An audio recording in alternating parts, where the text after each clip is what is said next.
Okay, welcome back to Mrs. B Reads. We are working on Wonder. We are in Summer's point of view, yeah?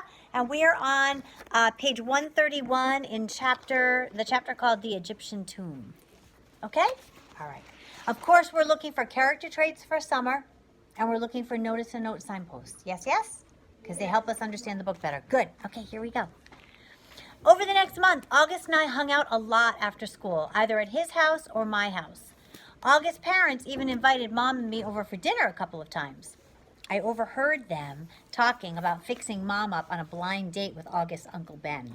Ooh. On the day of the Egyptian Museum exhibit, we were all really excited and kind of giddy. It had snowed the day before, not as much as it had snowed over the Thanksgiving break, but still, snow is snow. The gym was turned into a giant museum with everyone's Egyptian artifact displayed on the table with a little caption card explaining what the thing was. Most of the artifacts were really great, but I have to say I really think mine and August were the best. My sculpture of Anubis looked pretty real, and I had even used real gold paint on it.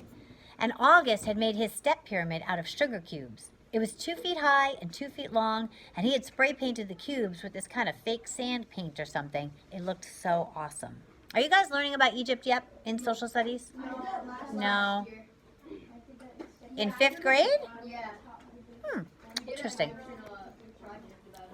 Interesting. Okay. We all dressed up in Egyptian costumes. Some of the kids were Indiana Jones type archaeologists. Some of them dressed up like pharaohs. August and I dressed up like mummies. Our faces were covered except for 2 little holes for the eyes and 1 little hole for the mouth. When the parents showed up, they all lined up in the hallway in front of the gym. Then we were told we could go get our parents, and each kid got to take his or her parent on a flashlight tour through the dark gym. August and I took our moms around together. We stopped at each exhibit, explaining what it was, talking in whispers, answering questions. Since it was dark, we used our flashlights to illuminate the artifacts while we were talking. Sometimes, for dramatic effect, we would hold the flashlights under our chins while we were explaining something in detail. It was so much fun hearing all these whispers in the dark, seeing all the lights zigzagging around the dark room. At one point, I went over to get a drink at the water fountain. I had to take the mummy wrap off my face. "Hey, Summer," said Jack, who came over to talk to me. He was dressed like the man from The Mummy. "Cool costume." "Thanks." "Is the other mummy August?" "Yeah." Hey, do you know why August is mad at me?" "Uh-huh," I nodded. "Can you tell me?" "No." He nodded. He seemed bummed. "I told him I wouldn't tell you," I explained. "It's so weird," he said. "I have no idea why he's mad at me all of a sudden. None." "Seriously? I bet. Come I on. understand. Okay. Can't you at least give me a hint?" I looked over at where August was across the room, talking to our moms.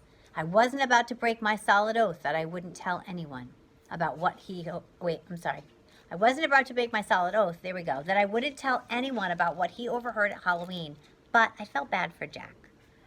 "Pleading, scream," I whispered in his ear, and then walked away. Don't forget to like and subscribe.